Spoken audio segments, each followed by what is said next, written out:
Muito boa noite a todos, estamos aqui ao vivo para o nosso oitavo encontro do desafio de 10 dias do Buy and Hold. Sejam todos muito bem-vindos. E, bom, hoje, né, Dia dos Namorados, senhores e as senhoras estão aqui ao invés de estarem com seus dates, né? Então imagino que só tenha hoje os solteiros aqui na live participando. Dá até para formar um Tinder aqui, né, nos comentários. Mas, bom, muito boa noite a todos, é uma enorme satisfação estar com vocês aqui hoje. E na aula de hoje a gente vai falar sobre o jeito Warren Buffett de investir e a gente vai utilizar como base a frase famosa do Buffett, que alguém só está sentado em uma sombra hoje porque alguém plantou uma árvore há muito tempo atrás. Nesse encontro de hoje, a gente vai falar sobre a trajetória da história do Buffett, que é uma trajetória bem interessante. E eu separei, igual na aula do Peter Lynch, 10 ensinamentos do Buffett sobre investimento em ações para o longo prazo. Beleza? Então a gente vai seguir nesse esquema que é a nossa live de hoje. Essa aula também ela foi inspirada nesse livro daqui, tá? O jeito Warren Buffett de investir. Então, igual a gente tem da coletânea o jeito Peter Lynch de investir, a gente tem também o jeito Warren Buffett de investir. Basicamente, né, esse livro que ele consolida a estratégia do Buffett, conta um pouco da história dele. Quem gosta mais de literatura, eu recomendo ler o livro A Bola de Neve, Snowball em inglês, que é uma chulapa desse tamanho, onde conta toda a história do Buffett, os casos das empresas que ele investiu. Então, é bem interessante também para complementar a leitura. E lembrando que o Warren Buffett ele foi muito ajudado pelo Charlie Munger a formar a mentalidade dele de investidor de longo prazo. Então, para quem tiver interesse, esse livro aqui é muito interessante, que aborda todo esse framework do Charlie Munger, chama The Great Mental Models. Quem quiser tirar o print é esse livro daqui, que basicamente é sobre formas de pensar. A gente vai abordar mais em detalhes esse livro e alguns outros na live do Charlie Munger, que é a live de quarta-feira, live de depois de amanhã. E para a gente começar aqui o nosso conteúdo, muito boa noite a todos. Vim até uniformizado, com a camiseta da Berkshire. Eu comprei lá na Assembleia de Acionistas em 2019, lá em Omaha. Então, vou contar um pouquinho também da minha experiência lá nesse evento. Então, vamos embora aqui para o nosso conteúdo, tá? E o que é esse evento, para a gente começar, né? Quem aqui participou das lives anteriores já sabe. Mas, basicamente, a ideia desse evento aqui de 10 lives é poder passar para vocês um pouco do meu conhecimento que eu obtive de grandes investidores ao longo dos últimos 15 anos investindo na bolsa por longo prazo. Então a gente teve live sobre o Eugene Fama, sobre o Robert Shiller, sobre Peter Lynch, sobre Bill Miller, sobre o John Bogle. Então, basicamente essa é uma coletânea de aulas onde eu sintetizo todo o conhecimento técnico e teórico que me permitiu ter bons resultados na bolsa no longo prazo. Essa daqui é a performance da minha carteira de ações norte-americana desde 2015, quando eu comecei a investir nos Estados Unidos, até hoje. Então, por isso que eu bato tanto na tecla, né, com vocês. Se vocês colocarem em prática o conteúdo que eu estou ensinando aqui para vocês, vocês provavelmente vão melhorar a carteira de investimentos de vocês. Ou se você está começando agora, provavelmente você já vai ter um bom fundamento para você começar a ter uma boa carteira para o longo prazo.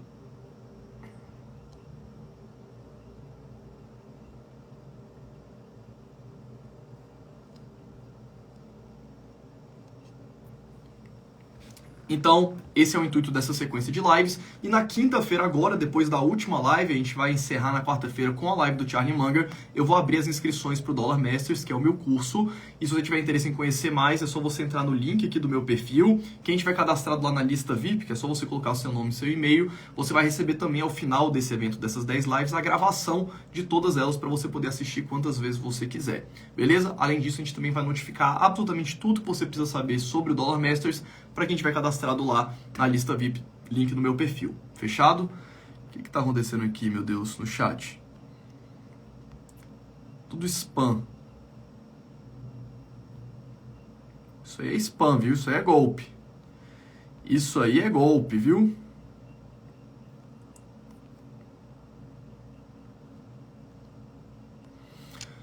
Então, bom, basicamente o que o Buffett fala, pra gente começar aqui, é que alguém só tá sentado em uma árvore hoje porque alguém plantou uma árvore há muito tempo atrás, né, pra fazer uma copa.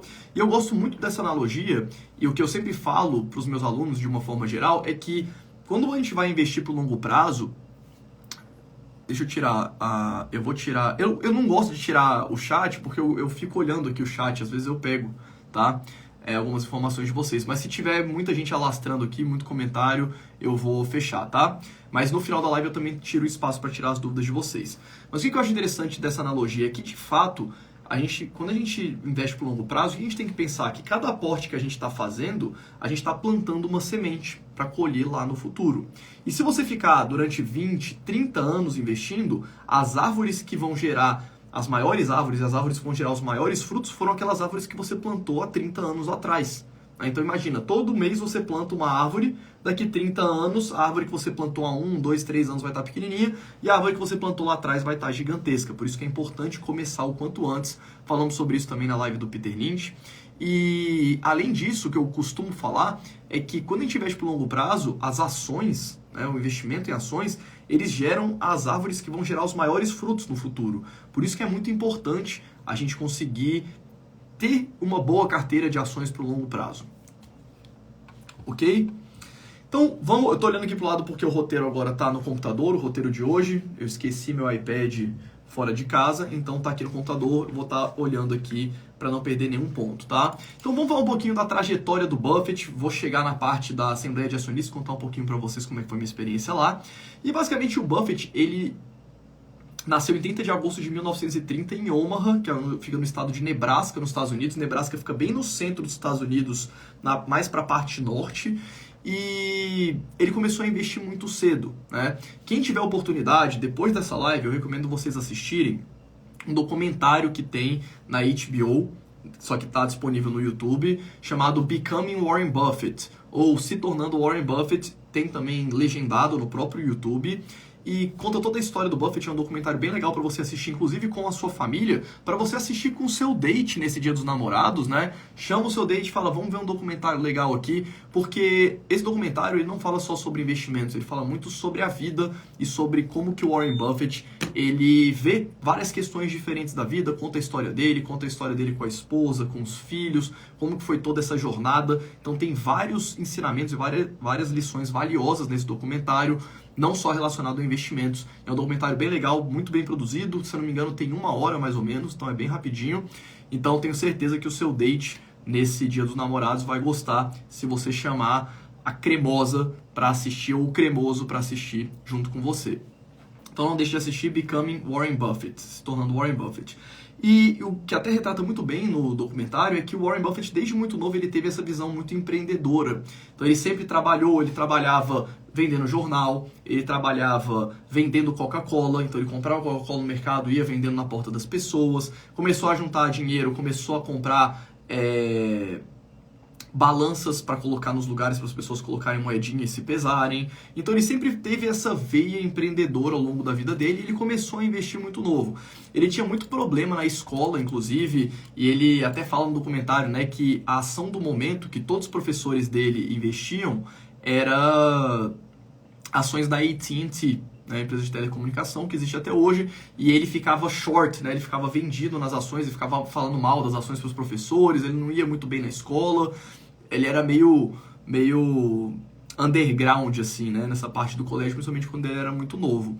E ele começou a estudar na universidade lá de Nebraska, se formou em business, ele até tentou ir para Harvard, não foi aceito em Harvard, e depois ele acabou fazendo um MBA na Columbia Business School, que é uma universidade que fica lá em Nova York, lá em Manhattan, né, no Upper West Side. É bem legal, quem for para Nova York conhecer lá a universidade, e ele fala um negócio bem interessante, né? Na época, o Benjamin Graham, deixa eu ver se eu tenho fácil aqui o livro do Graham. Vai desabar, eita!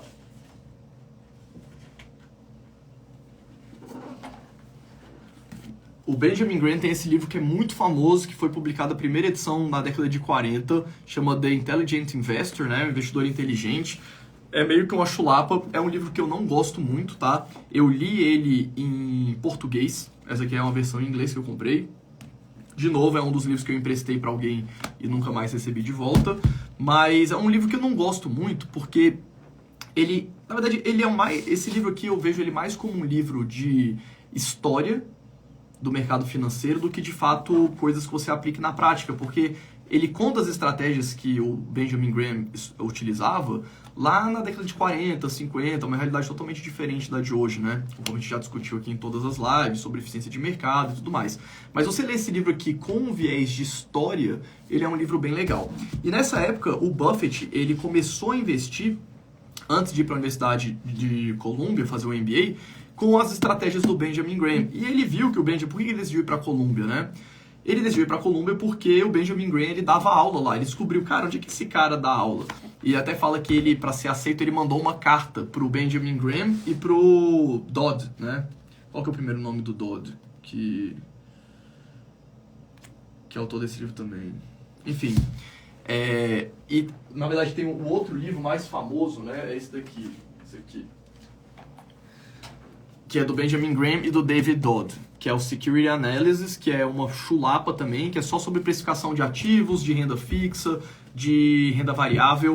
É um livro bem assim técnico e é um dos livros que o Buffett se inspirou para montar a estratégia dele. E aí ele descobriu que o Benjamin Graham e o David Dodd estavam vivos, né? Quando ele foi fazer o MBA, ele até escreveu uma carta para ser aceito. Falou: Ô Graham, eu achei que você estivesse morto. Como eu descobri que você está vivo, eu gosto muito do seu método, eu queria muito fazer o MBA aí. E aí ele mandou a carta, acabou sendo aceito. Foi uma copy muito boa, né? Inclusive, que ele utilizou. E depois que ele se formou, ele começou a trabalhar com o Benjamin Graham dentro da empresa de investimentos que o Benjamin Graham tinha.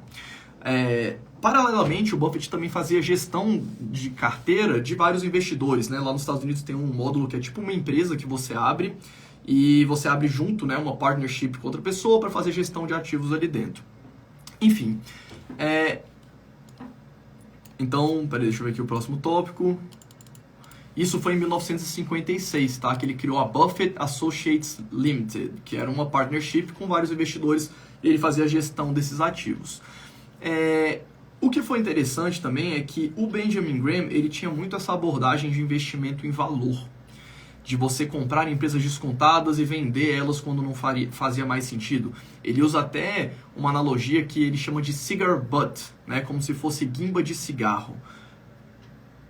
Que são empresas que não valem nada porque as pessoas descartaram, né? As ações estão ali como se tivesse uma guimba de cigarro no cinzeiro, mas sempre tem ali uma última tragada para você dar. Então o Buffett focava muito em investir em empresas, como por exemplo em recuperação judicial, a empresa que ia ser dissolvida, então ele ia lá, comprava toda a empresa, né? Ele não era acionista minoritário, liquidava todos os ativos e ganhava um valor maior do que aquele que ele tinha pagado pela empresa. Então ele tinha essa abordagem muito de deep value, né? De empresa muito de valor, valor no sentido de empresa que está ali muito barata, porque tem um risco muito alto ou tem um problema muito grande. Então era muito esse viés que ele tinha no começo da carreira, muito inspirado na estratégia do Benjamin Graham. E em 1962 ele começou a investir na Berkshire. A Berkshire, que é a empresa que ele tem até hoje, era uma empresa desse tipo. Era uma empresa que estava falindo, era uma empresa de tear, então eles faziam tecido, e era uma empresa extremamente problemática porque a empresa dava prejuízo, a empresa tinha muito mais funcionário do que precisava, mas a empresa ia fechar capital, né? Então o que ele fez? Ele começou a comprar as ações e ele imaginava que a empresa ia fechar capital por $12 por ação. E ele já tinha ali um percentual bem relevante, ele chegou a ter, se não me engano, 30% da Berkshire. E o que ele estava esperando? Olha, ele estava esperando a empresa fechar capital por, se não me engano, era $12 por ação. Ele conta isso no Snowball, tá? E aí ele teve uma assembleia de acionistas, ele foi para a assembleia, conversou com os controladores, a empresa tinha um controlador e tinha ficado acordado que eles iam fechar o capital por $12 por ação. Quando chegou a proposta de fato dos controladores, né, depois da assembleia, eles ofereceram pagar só $11,25 por ação, diferente do que ele tinha combinado com o Warren Buffett. E aí o Warren Buffett ficou puto, falou, quer saber, agora eu vou comprar essa empresa inteira. E aí foi comprando, começou a ter uma participação maior que os majoritários, porque na época os majoritários não tinham mais de 50%, então ele foi adquirindo até ter mais de 50% da empresa e falou, agora é eu que vou fechar capital e eu que vou comprar as ações de vocês. E ele até fala, e a gente vai falar sobre isso no final da live, que são 5 erros que o Buffett cometeu, que esse foi um erro muito grande, porque ele agiu mais por causa do ego, né? Ele tinha combinado um preço, eles ofereceram um preço um pouco menor, ele foi lá e falou, não, agora eu vou tancar isso e vou comprar tudo. E é uma decisão que ele fala que hoje ele não tomaria. Mas fato é que ele acabou comprando a Berkshire, se tornando o controlador da empresa. E o que ele fez foi um mega turnaround na empresa de tear. Então a empresa começou a dar lucro, ele teve que demitir muita gente, ficou até mal visto lá na cidade e tudo mais. E ele conseguiu reestruturar a empresa começou a dar lucro, ele pegou a corporation que ele tinha, né, a Buffett Associates, a partnership que ele tinha com outros investidores, integralizou junto na Berkshire, e agora eu falo assim, e agora eles falaram, não, agora vamos fazer toda essa gestão dentro da Berkshire. Então mais ou menos essa é a história da Berkshire Hathaway. E de lá pra cá, né, isso a gente tá falando de 1962, de lá pra cá o que o Buffett foi fazendo? Ele foi comprando outras empresas. Então, a Berkshire já nasceu com essa ideia de holding, porque ele já tinha outros investimentos na partnership que ele tinha, e quando eles integralizaram tudo na Berkshire, ela virou já uma holding. Então, eu tô falando isso porque muita gente pergunta assim, Fábio, a Itaúsa é a próxima Berkshire? Não, porque a Itaúsa, ela é uma holding que controla o Itaú. Tudo bem que eles vão fazendo ali novas aquisições, mas eu não sei se um dia a Itaúsa vai ser o que a Berkshire é hoje, porque o DNA da Itaúsa não é esse, né? Apesar dela também ser uma holding.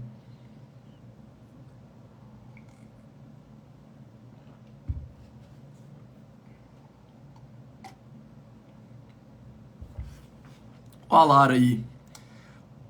Boa noite, Lara.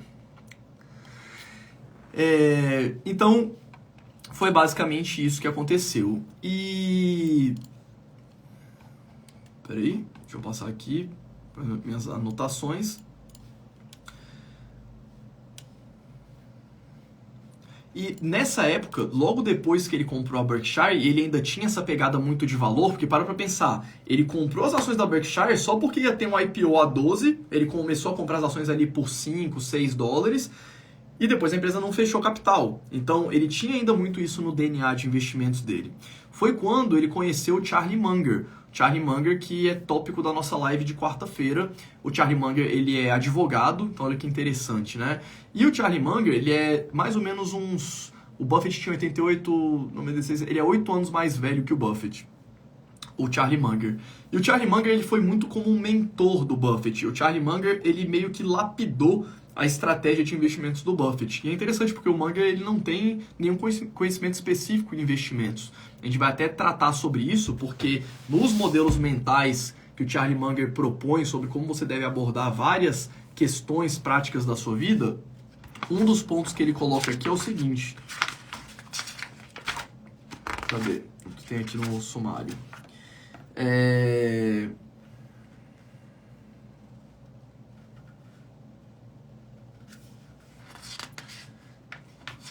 Você ter... Deixa eu ver se tá aqui, peraí. Não tá aqui nos tópicos. Mas o que ele fala é que é muito importante, é muito mais importante você ser generalista, você ter conhecimentos superficiais sobre várias áreas da vida e, por exemplo, nos investimentos na economia, do que você ser um grande especialista para você tomar boas decisões. Não é à toa que grandes nomes de investimentos, como o Charlie Munger, como o próprio Peter Lynch, não têm formação acadêmica, né, em investimentos. Então isso é muito interessante, porque o Charlie Munger ele propôs para o Buffett e falou assim, Buffett, tudo bem, você gosta de comprar empresas subavaliadas, mas que tal se a gente começasse a investir em empresas de qualidade e carregar essas empresas para o longuíssimo prazo? Vou fechar aqui um pouco o chat, já que vocês estão pedindo. Então, o Buffett, o Charlie Munger propôs, o que você acha da gente, em vez da gente comprar essas empresas muito de valor que você acha, vamos comprar empresas que possuam vantagens competitivas, em inglês o termo para vantagens competitivas é moat. Moat é em português a tradução para moat me fugiu aqui, mas sabe quando você tem um castelo, né? Quem já visitou castelo, por exemplo, na Europa, você vê que os castelos normalmente têm ali um moat em volta, né? Tem como se fosse um buraco, onde às vezes é um lago, às vezes é só um buraco, que é para impedir que as pessoas entrem e invadam o castelo. Então o moat é basicamente empresas que possuam vantagens competitivas que favoreçam muito elas frente a outros concorrentes no longo prazo. Então, focar nesse tipo de empresa e carregar essas empresas para o longo prazo. Então, foi mais ou menos isso que o Charlie Munger ele foi direcionando o Buffett. Então, o Charlie Munger, eu vejo ele, pela história, como um grande conselheiro do Buffett que foi lapidando essa estratégia dele de longo prazo.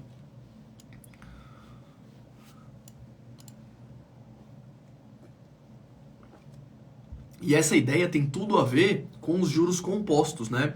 Porque se você vai para uma estratégia só de valor, como o Buffett fazia, de tentar achar empresas subavaliadas e vender, você não consegue ter uns juros compostos, porque conforme sua carteira vai crescendo, você não consegue fazer isso muito bem.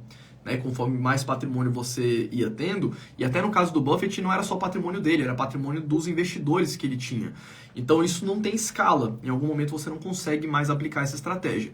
Foi aí que eles começaram a investir em ações da Coca-Cola, foi aí que eles começaram a investir em ações da American Express, que eles têm até hoje, do Bank of America. Então foi aí que eles foram realmente construindo, né, no começo da carreira do Buffett na Berkshire, essa mentalidade de longo prazo. O Buffett também, ele é bem interessante, assim, porque quando eu fui para Omaha, eu e a Laura, a gente pegou um táxi do aeroporto pro hotel que a gente estava, e a gente foi conversando com o taxista e tal, o taxista perguntou o que a gente estava fazendo lá, porque Omaha é uma empresa pequena, né? Deixa eu ver aqui, ó. A população de Omaha é 487 mil habitantes, né, em 2021. Então, é uma cidade pequena. E quando tem assembleia de acionistas, a cidade lota. Os hotéis ficam todos lotados, não tem nem onde ficar direito, porque tem uma demanda muito grande, tem muitas pessoas indo, né? Eu estimo que deva ir, tipo, umas 50 mil pessoas para Omaha, por causa da assembleia. Então, aumenta em 10% a população da cidade. E aí o taxista perguntou, e aí, o que vocês vieram fazer aqui? A gente falou, não, a gente veio para a convenção do Buffett e tal. E a gente perguntou, e aí, como é que é? Você mora aqui há muito tempo? Ele falou, não, nasci aqui, sempre morei aqui. Pô, o pessoal aqui de Omaha ama o Buffett, porque, e até conta isso no documentário, né? Porque ele, durante muito tempo, ele não retribuía para a sociedade diretamente, né? Então ele foi crescendo, foi ficando muito rico, foi ficando bilionário dentro da cidade e simplesmente, e foi até função da esposa dele, de falar, cara, vamos fazer um pouco de filantropia. Então, por exemplo, ele investiu pesado no hospital da cidade, na universidade da cidade, ele paga bolsa para estudante, ele tem a fundação, né, que paga bolsa para estudante, que financia essa parte de saúde para as pessoas que estão precisando. Então a cidade de Omaha é muito grata ao Buffett de uma forma geral. E inclusive, quando a gente foi, vou até mostrar uma foto, a gente estava passeando num parque lá, que por acaso, e as pessoas em Omaha são muito legais, porque meio que parece uma cidade de interior, né? São 480 mil pessoas. Não é uma cidade grande. E a gente conversando com uma pessoa na rua, ela falou assim, nossa, que legal que vocês estão aqui. O meu marido começou a investir com Warren há 40 anos atrás. Imagina, a mulher deve ser multibilionária, né? Porque o retorno da Berkshire foi completamente absurdo. Só pra vocês terem ideia, quando a proposta teve de fechamento de capital a $12, as ações hoje valem $500 mil cada uma, a mesma ação, né? O Buffett ele nunca fez nenhum evento acionário com as ações da Berkshire. Mas a gente vai falar sobre isso daqui a pouquinho. Então, o próximo tópico aqui pra gente começar a encerrar a parte da história do Buffett é a Assembleia Anual de Acionistas, que ficou famosa por causa, o pessoal até chama que é o Woodstock dos capitalistas, porque de fato a feira é muito legal. Lá no meu YouTube tem um vídeo, coloca assim, canal do Holder Omaha, que tem um vlog que eu fiz durante toda a viagem, mostrando tudo lá pra vocês. Mas é muito legal porque não é só uma assembleia de acionistas. Tem a assembleia, vou mostrar aqui pra vocês, mas tem também uma feira que mostra que basicamente eles fazem estandes das empresas que a Berkshire investe. Então, por exemplo, a Berkshire investe numa empresa que faz trailers, né? Aqueles trailers tipo casa, né? Dentro de, tipo um ônibus que é uma casa, as pessoas moram, então você entra lá, você vê os produtos, tem a BNSF, que é a empresa de railroad, tem a NetJets, então tem lá um avião. Você entra no avião, é uma empresa de frete de avião, né? O Buffett, ele nunca comprou um avião, ele não tem um avião próprio, ele tem a empresa que faz frete de avião e que ele usa os aviões para quando ele precisa.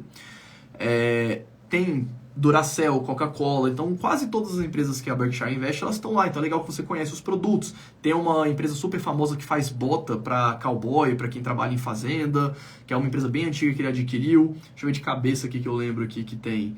Lembro do stand da Duracell, da Coca-Cola. Mas vou mostrar umas fotos aqui para vocês que eu separei, antes da gente entrar aqui na parte da estratégia de investimentos de fato. E fica a recomendação, né? Quem puder ir, eu recomendo, porque é uma cidade bem legal. Olha lá, eu e a Laura no parque. Esse dia que a gente encontrou a mulher que falou que o marido, ele investia com Warren, tipo, há 40 anos. Tem um museu, né? Esse aqui é um museu bem legal que tem lá. Então a cidade tem bastante coisa para fazer, além da Assembleia.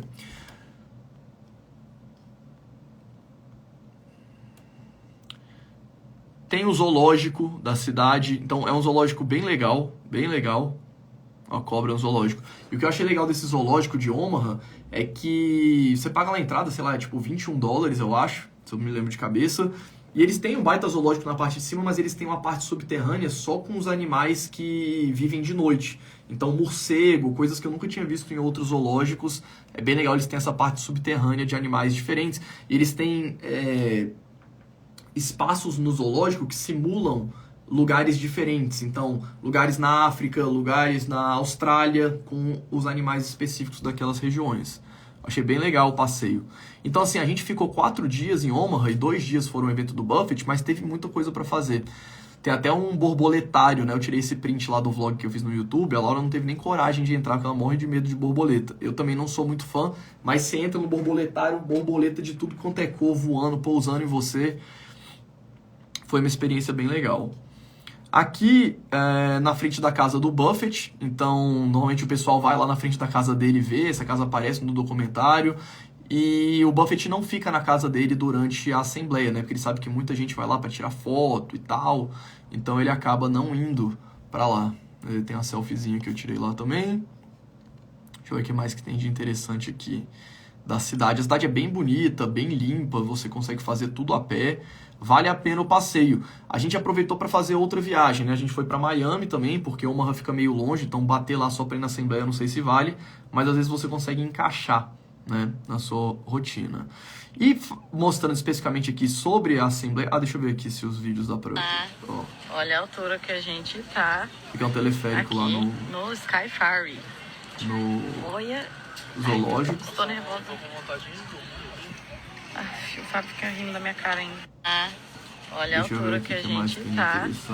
Aqui. Fora da Assembleia, né? Que eu já vou mostrar pra vocês. Olha. Então, a Assembleia de Acionistas, olha o tanto de gente que fica no estádio pra escutar ali o Buffett e o Munger. Eles ficam sentados ali naquela mesa. Vocês estão conseguindo me escutar? Deixa eu ver aqui. Lá na frente, ó. Tá sentado o Bill Gates. Vocês estão conseguindo me assistir? Ou me ouvir enquanto sai o vídeo? Lá na frente, ó. Tá sentado o Bill Gates. Tá dando pra me escutar e escutar o vídeo ou não? Tá, beleza. Então, quando vocês veem esses clipes do Buffett e do Munger falando, é nesse lugar. Então, quando tem assembleia, não é só assembleia de ações, porque a assembleia faz o quê? Escolhe quem vai ser o CEO, quem vai ser o CFO, quem vai ser o presidente do conselho, etc. Mas é um momento onde tanto o Charlie Munger quanto o Buffett, eles expõem a estratégia da Berkshire daquele ano, eles falam um pouco sobre o mercado, sobre o que eles estão vendo, o que eles não estão vendo para o mercado, e eles também respondem várias dúvidas dos investidores pessoalmente lá. Então, foi uma experiência muito legal. Mas a feira, especificamente onde você vê as empresas, também é bem legal. Então, eu não consegui achar tanta foto porque está no meu HD, não está no meu iCloud. Mas aqui é a entrada. E, Fábio, como é que faz para participar? Você só precisa ter uma ação da Berkshire. Pode ser uma ação classe B, tá? Você ganha 4 entradas. Então, BRKB. A ação hoje está $333. Então, você precisa ter só uma ação. Chega lá e você ganha 4 crachás para você entrar. E o Buffett passou do meu lado, né? Isso aqui é até um print dos stories que eu fiz. Eu sou bem voado, né? A Laura que falou, olha o Buffett atrás de você. Eu puxei o celular, fiz um stories ele passando. Passou literalmente do meu lado. Então o pessoal respeita muito ele, né? Ninguém fica lá tietando, nem puxando, nem falando nada. Aqui são os nossos crachás que a gente recebeu e eles vendem uns broches, né? Tipo, vou votar no Charlie Munger, eu vou votar no Buffett e tal. É bem legal. Para quem gosta de investimentos, quem tiver oportunidade, eu acho que vale a pena ir. Deixa eu ver se tem uma coisa interessante. Nebraska fica bem na divisa com Iowa. Então é legal também. Você vai lá, cruza o estado, pode ir em cassino, porque em Nebraska não pode, mas em Iowa tem cassino. Para quem gosta aí de brincar. E é isso. As imagens que eu separei da viagem foram essas que a gente achou aqui lá no museu. Então vale bastante a pena para quem tiver oportunidade.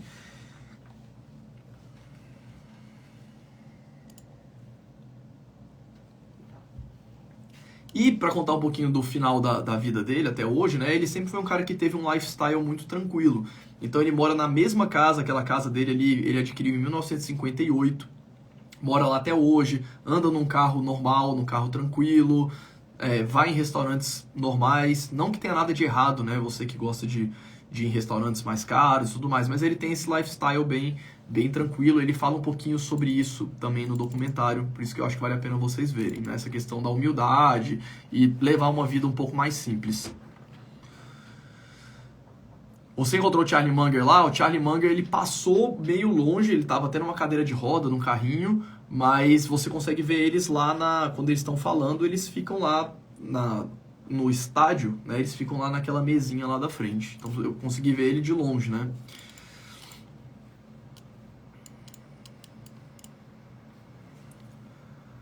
Então, basicamente, todo esse legado do Buffett fez com que ele fosse uma pessoa de sucesso, uma pessoa reconhecida. A personalidade dele é muito importante. Ele teve uma função muito importante durante a crise do subprime, porque na crise do subprime eles tinham uma posição grande em Goldman Sachs, que foi quase o terceiro banco a falir, né? A gente teve o Lehman Brothers, o Bear Stearns, o Goldman Sachs quase foi pro buraco. Então, talvez se não fosse pela credibilidade do Buffett, o Goldman Sachs teria sido liquidado junto com os outros dois. Então ele conseguiu lá fazer o lobby dele político para não liquidarem o Goldman Sachs, e ele virou uma referência de investimentos no longo prazo. E entrando aqui agora, então, terminando a parte da história do Buffett, não sei se vocês têm alguma dúvida em relação a isso.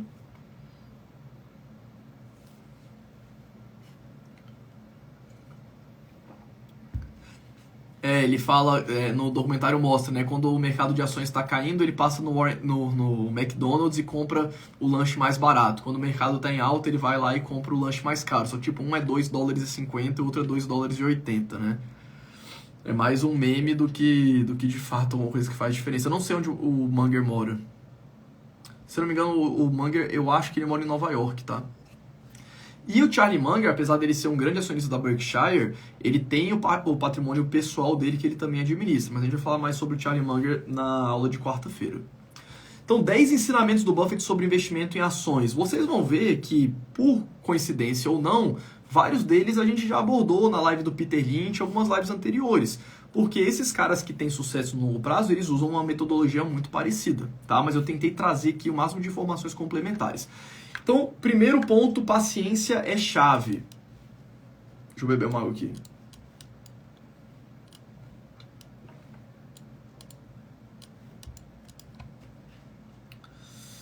Então, basicamente é isso. Paciência é chave, você ter uma carteira diversificada e não ficar pensando muito nas oscilações de curto prazo e olhar muito para os fundamentos das empresas.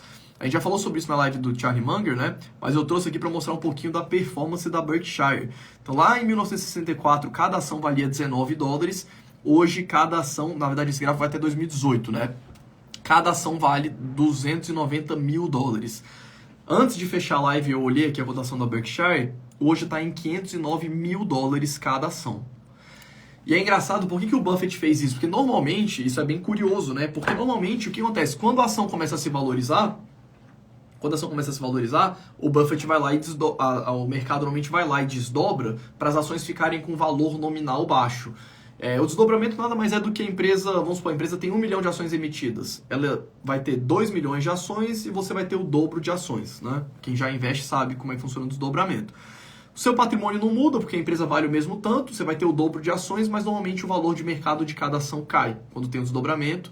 Então, é só uma forma que o mercado tem de deixar o preço da ação num patamar que seja mais atrativo para investidores pequenos e para ser mais negociada a ação.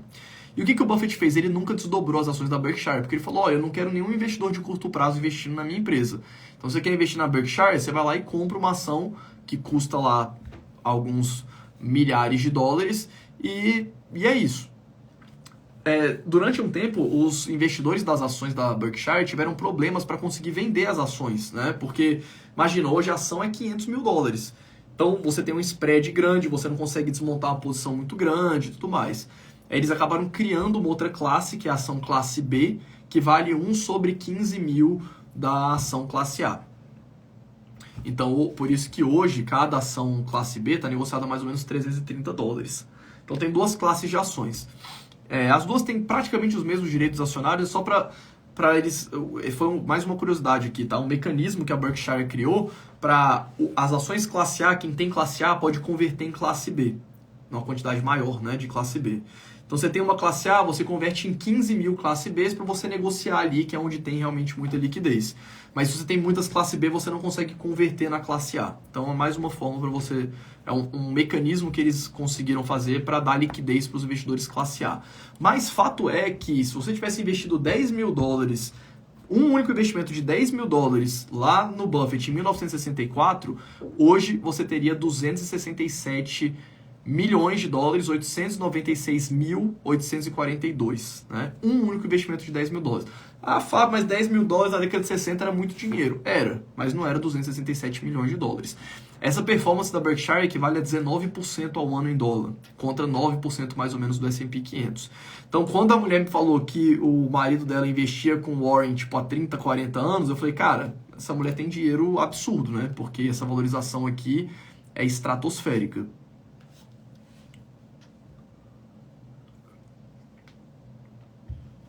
Luiz falou, mas quando cai a ação classe B, naturalmente as ações classe A caem, né? Elas têm uma correlação alta, elas andam junto, né?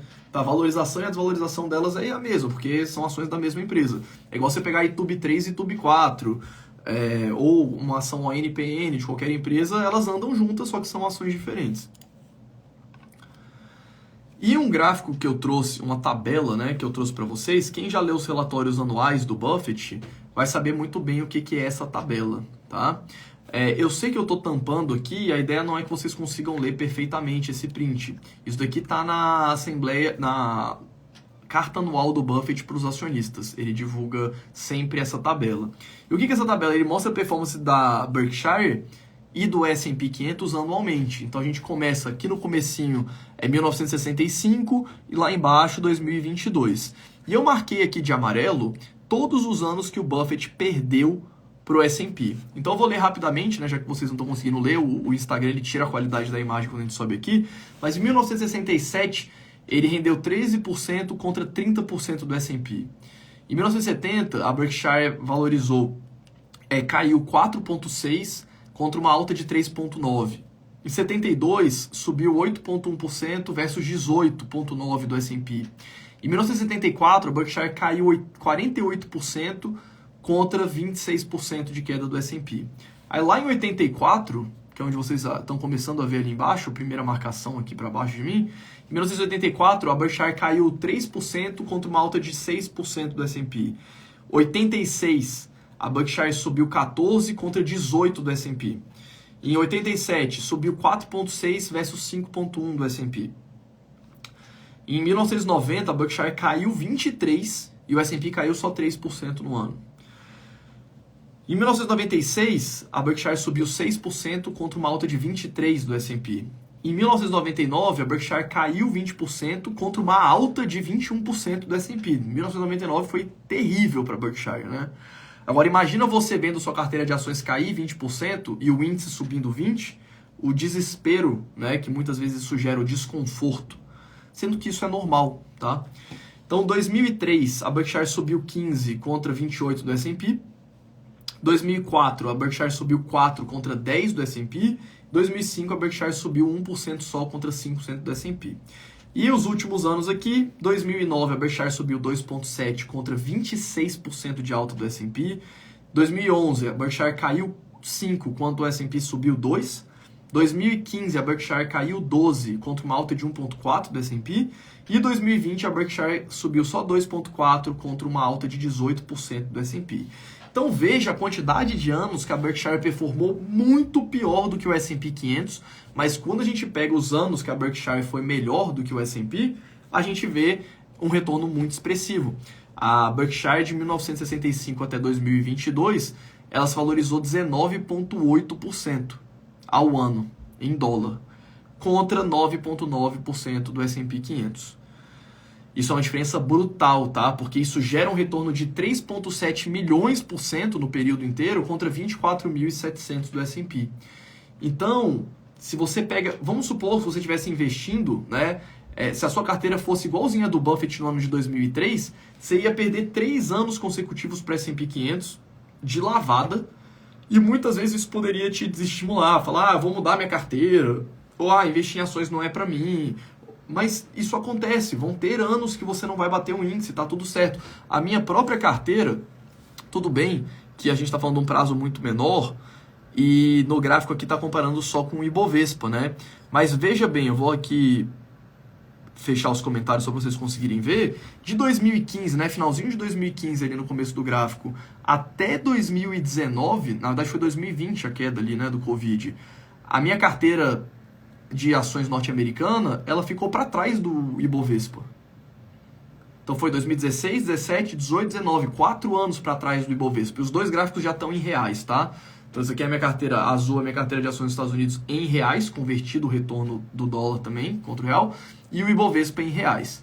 O S&P nesse período todo deu mais ou menos uns 170% acumulado, tá? Então assim, se eu tivesse olhado e falasse, nossa, não vale a pena investir no exterior, ou nossa, minha carteira está muito ruim, ou nossa, eu devia ter investido no Ibovespa, eu não teria colhido os frutos no futuro. Então é importante também lembrar disso, né? E para a gente fechar aqui o nosso tópico 1, né? Então o ensinamento aqui, o primeiro ensinamento é paciência é a chave. Tem duas frases muito boas do Buffett nesse sentido, né? A primeira é as regras do investimento. Regra número 1, nunca perca dinheiro. Regra número 2, nunca esqueça da regra número 1. Quando o Buffett diz isso, muitas vezes as pessoas interpretam da seguinte forma, meu Deus, eu nunca vou investir, eu não posso investir em uma empresa que vá mal. A gente já viu isso nas lives anteriores, não tem problema, inevitavelmente algumas empresas vão muito mal na sua carteira. Eu trouxe 5 exemplos de investimentos terríveis que o Buffett fez ao longo da jornada dele, mas que foram indiferentes por causa do resto da carteira de investimentos dele. E a regra número 2, nunca esquecer da regra número 1. Na minha visão, eu interpreto essa frase muito mais como faça gestão de risco. A gente já falou sobre isso na live do Howard Marks, né? A grande assinatura de um bom investidor é controle de risco. Então, controle de risco, pense sempre em preservar o seu patrimônio e deixe que ele vai se multiplicar naturalmente ao longo do tempo. E a segunda frase que eu trouxe para ilustrar isso que é do Buffett também, é que o mercado de ações ele é design, né? Ele é feito para transferir dinheiro das pessoas que são impacientes para as pessoas que são pacientes. Porque toda essa perda que as pessoas têm investindo no curto prazo e perdendo dinheiro, elas foram para o bolso de alguém. E normalmente são os investidores de longo prazo que estão ali esperando pacientemente. Segundo tópico aqui, né? Segundo ensinamento do Buffett em relação a investimentos de longo prazo. Compre empresas de qualidade.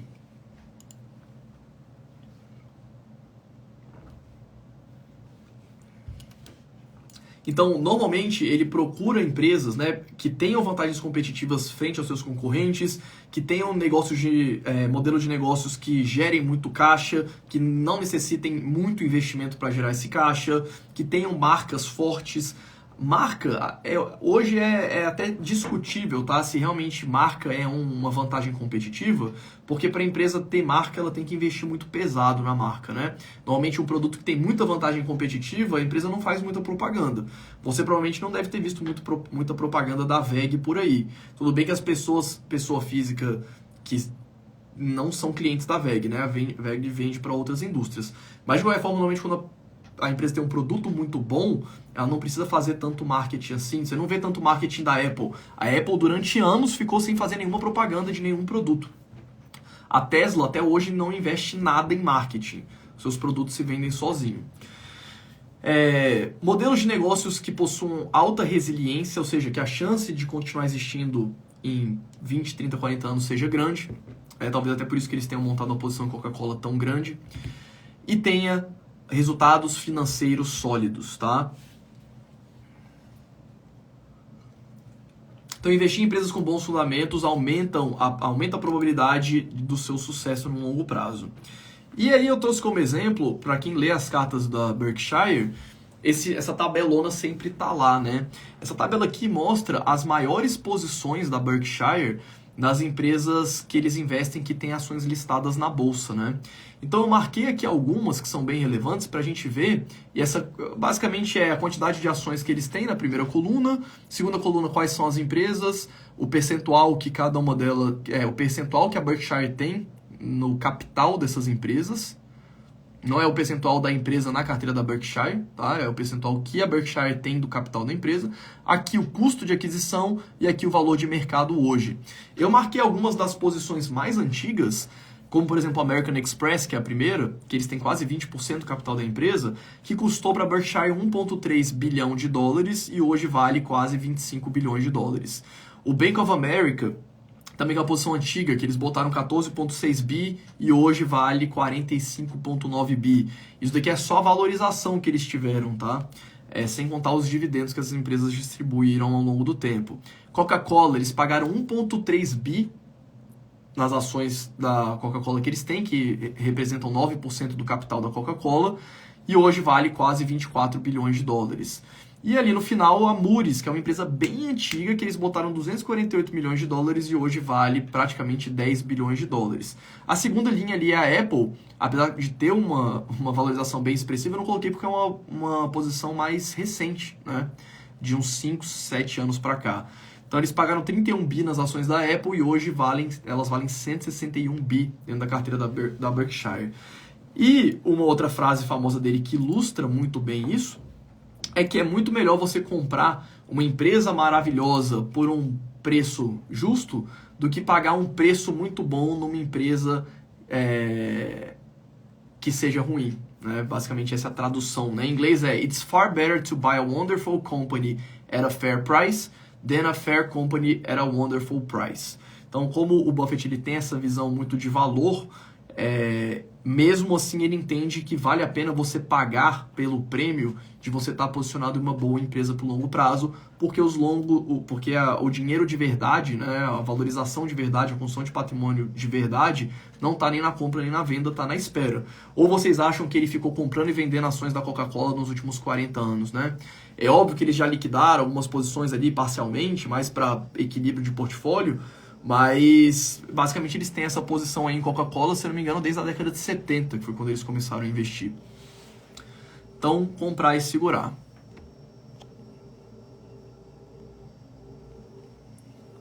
Deixa eu dar uma respirada aqui.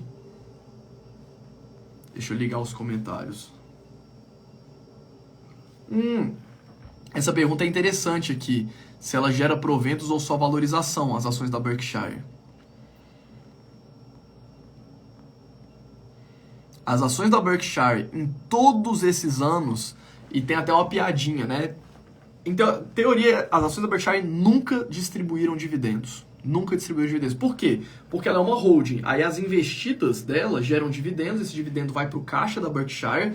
A Berkshire hoje, se não me engano, tem quase 100 bilhões de dólares em caixa. Eles tinham 130, compraram a Blizzard, eles devem estar com uns 80, 90 bilhões de dólares em caixa. Mas eles usam a geração de caixa das investidas para comprar outras aquisições. Então a empresa não paga dividendo. Mas quando você volta muito tempo na história da Berkshire, lá na década de 70, ela pagou um ou outro dividendo ali. Teve um ano que ela pagou assim 2 pagamentos de dividendo. E o pessoal pergunta: Buffett, o que foi? O que aconteceu que a Berkshire distribuiu dividendo durante esses anos? Aí o Buffett respondeu assim na entrevista: olha, eu não tenho nem ideia, eu devo ter ido no banheiro e o pessoal foi lá e distribuiu o dividendo, né? Fez uma piadinha em relação a isso. E é exatamente por isso daqui que é importante entender que o dividendo ele é só uma consequência da valorização da empresa. O valor de verdade está no crescimento da empresa. E ela pode ir distribuindo dividendos e não crescer, ou ela pode reter esse dividendo e crescer de uma forma muito agressiva, né? Muito exponencial. Então veja, Fábio, mas meu Deus, como é que eu vou viver? Né? Eu investi na Berkshire lá na década de 60, 10 mil dólares, e agora eu tenho 270 milhões de dólares de patrimônio. Como é que eu vou viver se a empresa não me paga dividendo? Eu não preciso responder, né? Você vai lá e vai vender algumas ações e tá tudo certo para pagar a sua vida. Então, assim, é por isso que eu não gosto, apesar de eu ter muitas empresas de dividendos na carteira, eu não gosto dessa abordagem pura de dividendo, porque você deixa muitas boas empresas de fora. Se você não investisse em empresa que não paga dividendo, você nunca teria investido em Berkshire lá no começo, por exemplo.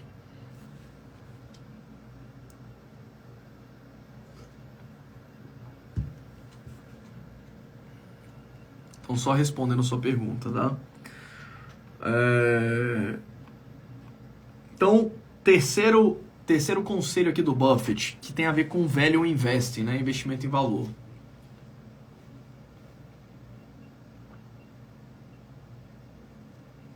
basicamente o que o Buffett ele tenta fazer na estratégia deles, que é uma coisa que eu pessoalmente não faço, mas ele tenta comprar ações de empresas que ele acha que valem muito mais por algum motivo que o mercado não vê.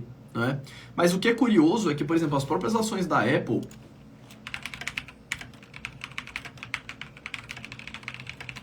eu não consigo fazer duas coisas ao mesmo tempo, tá? Então, olha, ele começou a comprar ações da Apple no primeiro trimestre de 2016. As ações da Apple de lá pra cá, 2016, elas valiam 22 dólares, né? E hoje elas estão negociadas a 183 dólares cada uma delas. Então, por mais que a empresa tenha se valorizado absurdamente, ele não vendeu, né? Ele acha que a Apple vale muito mais do que o mercado julga que ela vale. E eles têm hoje isso daqui mostra o percentual de cada uma das empresas que ele tem em carteira, considerando só as empresas de capital aberto.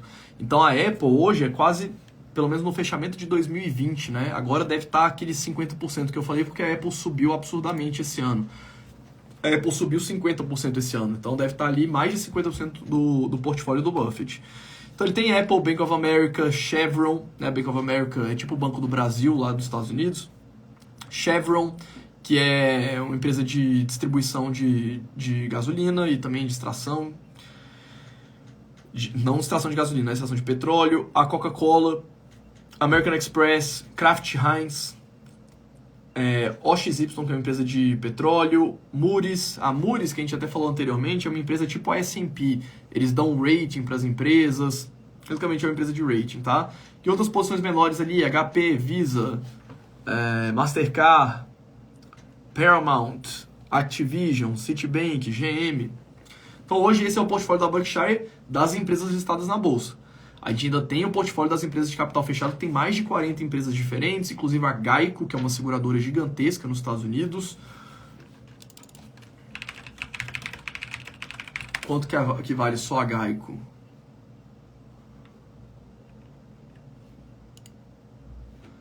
É estimado que a Geico ela valha 32 bilhões de dólares, né?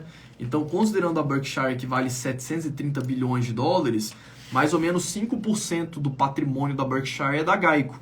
E não está aqui nesse gráfico, porque ela tem capital fechado, eles compraram a empresa inteira. Tem a BNSF. Vamos ver.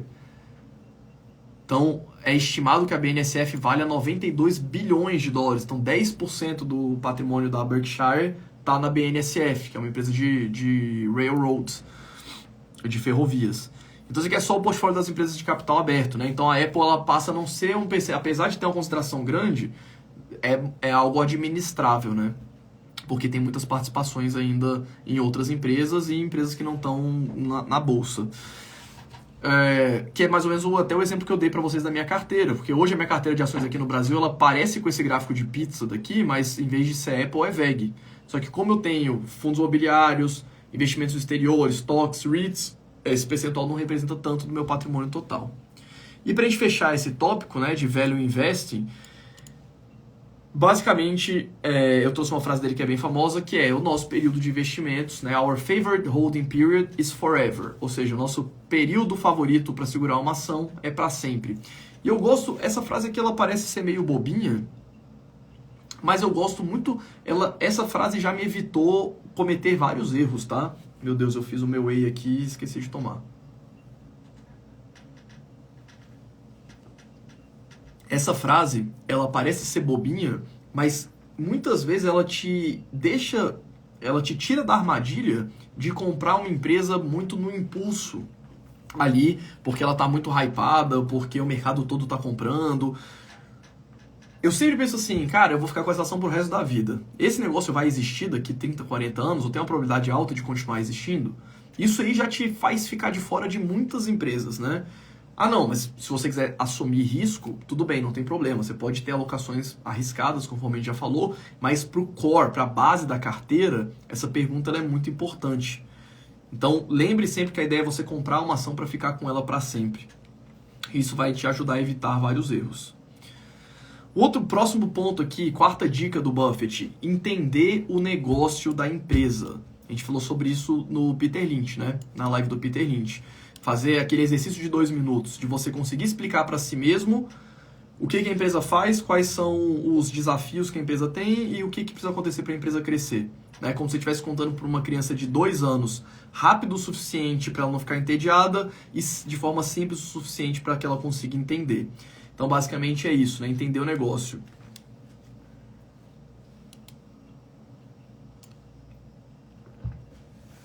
E só o fato de você ler, pessoal, o release de resultados de uma empresa já te dá uma vantagem gigantesca na frente do mercado. Quase ninguém lê os releases de resultados. E os releases de resultados são muito simples. A empresa está contando a historinha dela, contando o modelo de negócios, como que foram os resultados. Hoje em dia é uma linguagem muito mais palatável, né? Quando a gente volta um pouquinho no tempo, até quando eu comecei a investir, assim, 15 anos atrás, os releases de resultados, tinha empresa que nem fazia release. Até hoje não tem. Só solta ali os resultados na contabilidade e vai embora. Hoje em dia é uma coisa muito mais palatável. O investidor pessoa física consegue ali entender o que está acontecendo. O único conhecimento técnico que você precisa ter para você conseguir entender os resultados de uma empresa é você saber as 4 operações básicas, né? Somar, subtrair, dividir, multiplicar. É toda a matemática que é necessária para você entender o que está acontecendo com uma empresa.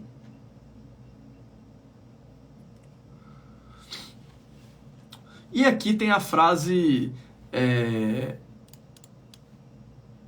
E aí o que ele diz aqui é o seguinte, né? Um conhecimento profundo do negócio que você está investindo te permite tomar decisões de investimentos e reduzir o seu risco através das suas escolhas. E para fechar essa parte aqui, tem a frase famosa dele, né? Price is what you pay, value is what you get. Ou seja, preço é o que você paga, valor é o que você recebe.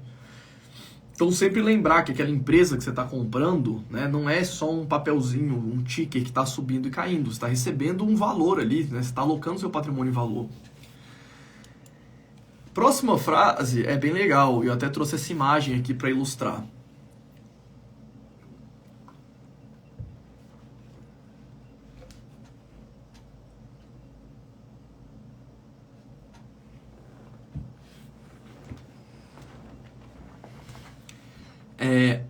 A próxima, quinta dica aqui do Buffett para investir em ações melhor para longo prazo é investir naquilo que você conheça. A gente já falou sobre isso na live do Peter Lynch, mas o Buffett ele tem uma analogia muito boa que ele chama de círculo de competência.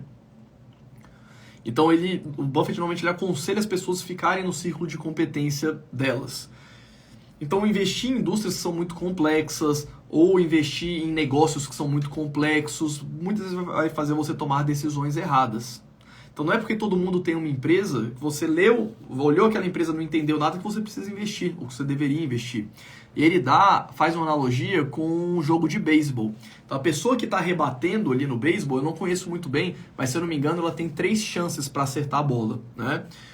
Então ele faz essa analogia, olha, passou como se cada uma dessas bolas, e esse quadrante aqui é onde o arremessador ele tem que jogar para a pessoa que está atrás do rebatedor pegar, né? Então existe um sweet spot, um local ideal, que é onde a pessoa que tem o taco ela vai lá conseguir acertar a bola. Então muitas vezes as empresas vão passar por você e elas vão só passar, tá tudo certo.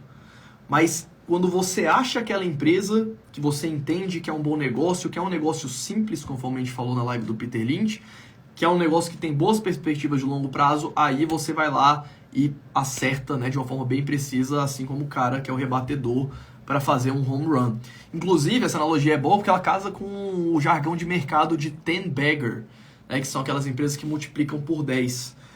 Ou seja, são empresas, né, essa expressão ficou popular por causa do Peter Lynch, mas chama de empresas que multiplicaram por 10 vezes as 10-baggers, porque quando o batedor ele bate na bola longe o suficiente para o time dele, para ele, né, correr 10 bases durante uma tacada. Eu nem sei se tem como correr 10 bases, mas a analogia é essa.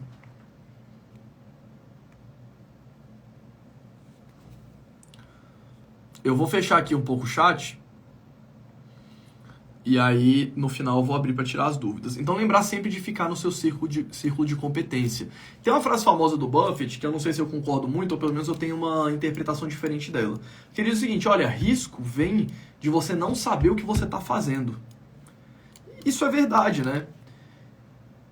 Então, se você não sabe o que você está fazendo, naturalmente você está tomando risco. Por mais que você invista em empresas que são consolidadas, se você não sabe o que você está fazendo, se você investe nessas empresas só porque alguém está te falando, se você investe nessas empresas porque alguém disse ou porque alguém te recomendou, você muitas vezes vai estar tomando mais risco do que você deveria porque você não sabe o que você está fazendo. Então é importante você saber o que você está fazendo, você ter as rédeas dos seus investimentos. As pessoas me perguntam muito, Fábio, você tem carteira de investimentos recomendada? Fábio, quais ações eu compro? E desde quando eu vim para a internet, em 2017, eu sempre tive isso de uma forma muito clara, que era o seguinte: eu quero ensinar as pessoas a tomarem as próprias decisões. Porque faz parte do processo de amadurecimento como investidor e você realmente ser um investidor resiliente no longo prazo, você saber tomar suas decisões, você lidar com as consequências dos seus erros e você também comemorar suas vitórias.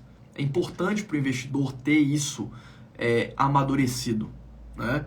Senão você vai ficar ali como se fosse um filho que nunca saiu da casa dos pais, né? Você nunca vai ter autonomia, você sempre vai ter alguém que vai estar ali te falando o que fazer, te falando para onde você deve ir, para onde você não deve ir, sendo que é importante nessa jornada de construção de patrimônio você tomar suas próprias decisões. Então eu interpreto essa frase dessa forma. Sexta dica aqui do Buffett. Perspectiva de longo prazo, né? Que novidade. Deixa eu tomar uma água aqui.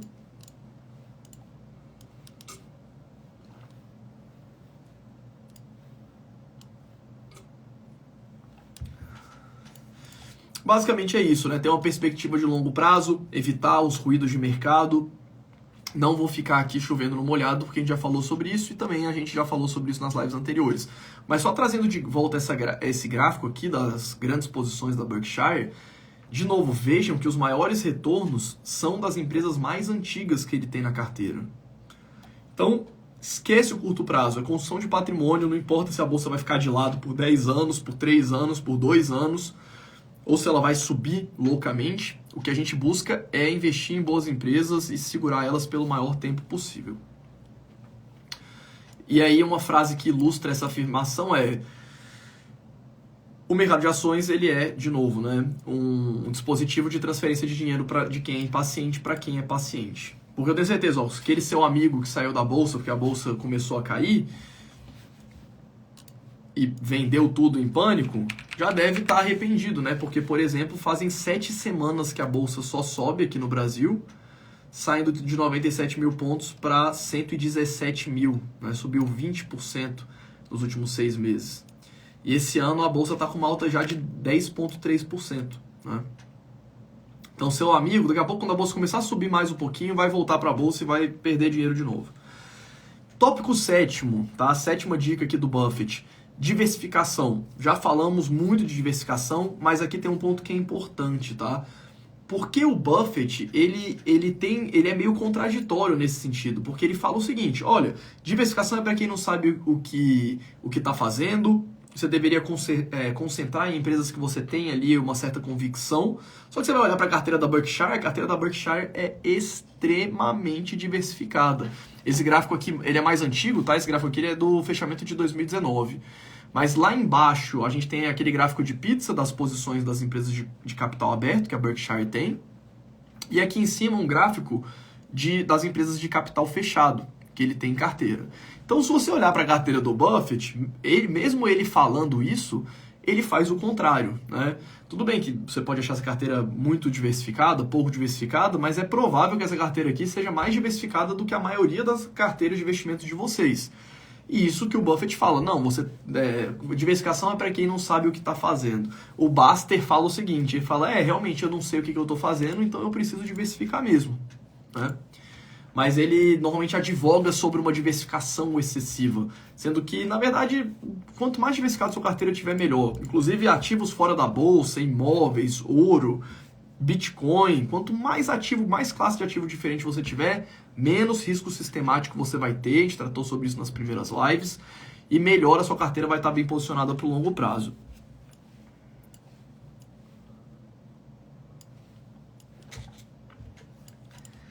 Então o Buffett, na prática, ele fala uma coisa, na teoria ele fala uma coisa, na prática ele acaba fazendo outra, né? Então, um ponto também que é importante, que muitas vezes é aquilo que eu falei para vocês, né, em alguma das lives anteriores. É importante a gente entender que os livros de investimentos, o Buffett, do Lynch, todos os livros que a gente falou aqui até hoje, eles trazem muito do conhecimento empírico desses investidores. Ele passa um pouco do conhecimento sobre uma visão e uma estratégia empirística. O que isso quer dizer? Quer dizer que ele foi acertando, errando ao longo da vida, e as coisas deram certo, e muitas vezes a gente não tem uma correlação tão grande, né? Então, o método mais importante de investimentos é quando a gente pega uma base com um método científico, né? Que a gente faz uma hipótese, a gente testa essa hipótese com dados, que é tudo que a academia acaba fazendo na parte de investimentos do mercado financeiro. Mas não é por causa disso que a gente não pode tirar lições valiosas desses grandes investidores. Só lembre disso quando você estiver estudando, porque eu digo isso porque eu recebo muito direct. Todo dia que eu devo receber uns 30, 40 directs, eu já devo ter te respondido algumas vezes, eu costumo responder a galera, e eu vejo que é muito assim, a pessoa lê uma coisa no livro, lê lá o livro do Benjamin Graham e assume que tudo aquilo ali tá certo, tudo ali é verdade, sendo que tem muita coisa que aconteceu mais por causalidade, por acaso, do que de fato que aconteceu muito mais pelo acaso e não por causalidade, né, de causa e consequência. Então é importante entender também que na prática nem sempre os grandes investidores fazem aquilo que eles ensinam ou fazem de uma forma diferente, ou as frases são mal interpretadas pelo mercado, pela gente, também acontece. Mas é isso. Mas de qualquer forma, apesar dele advogar para você ter uma carteira mais concentrada, ele ainda fala que você não deveria, né, obviamente, ter todos os ovos na mesma cesta. Tópico 8, né? Não vou dar muito a minha opinião, vou mais colocar aqui o ponto do Buffett, que é a margem de segurança, né? A margem de segurança é você, supostamente, comprar uma empresa por um valor muito menor do que aquilo que ela realmente vale, porque mesmo que as ações caiam, você pagou um preço que ainda justifica o valor daquela empresa, né? Que vai totalmente contra a hipótese dos mercados eficientes, que tem evidência científica, que a gente falou na live do Eugene Fama. Mas eu gosto muito de pensar em margem de segurança de uma forma diferente. Eu gosto de pensar em margem de segurança da seguinte forma. Qual que é a probabilidade dessa empresa ir muito mal? Porque você tem uma margem de segurança nesse sentido. Olha, esse investimento é muito difícil de dar errado, né?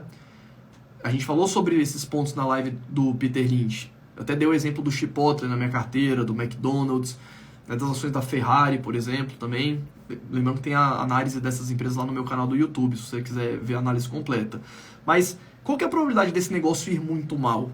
Eu sempre tento pensar em margem de segurança assim. Porque isso faz até com que, se você investe num negócio extremamente sólido e você vê as ações despencando, isso te dá mais conforto de continuar comprando. Então eu penso em margem de segurança muito mais em relação ao business, ao negócio da empresa, do que de fato ali as cotações de curto prazo.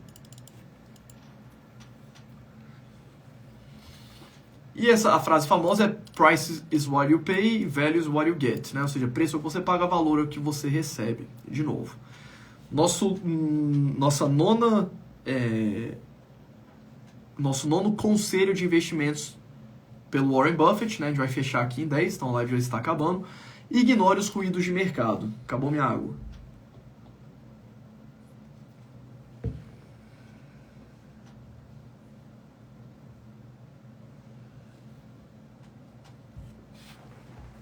Então é exatamente aquilo que a gente falou na live do Peter Lynch, esquecer os ruídos de mercado, focar nos resultados das empresas, nos fundamentos, porque não é possível uma empresa ter aumento de receita, ganhar mercado, ter aumento de lucro ao longo de décadas ou de anos, sem que isso se reflita nas ações. Então, a ação vai subir, vai cair, vai subir, vai cair, e a volatilidade das empresas, ela é alta, né? Ela é muito... Eu até mostrei para vocês no gráfico aquele gráfico do S&P 500, onde tem os dividendos. Deixa eu ver se eu acho rapidinho para quem não estava nas lives anteriores. Será que eu vou achar fácil aqui? Vamos ver.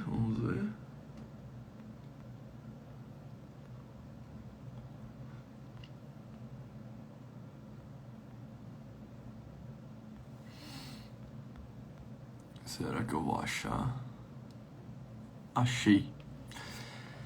os dividendos históricos do S&P 500, né? Isso aqui, na verdade, é de um ETF, do SPY. Acho que isso ilustra muito bem. Mas, só pra gente ter uma ideia, isso é quanto que o SPY, que é um dividendo do S&P 500, pagou por cota de dividendos ao longo ali, né? Desde 1993 até 2021. Meados de 2021, tá? Por isso que a barrinha não tá completa. Lembrando que em 2022, atualizando o gráfico, ele pagou $6,30 por cota. Então veja que os dividendos multiplicaram por 6 vezes de lá para cá. Se eu pegar, por exemplo, o S&P 500, não, pegar o próprio SPY, tá? A própria cota do ETF. De 1993 para cá,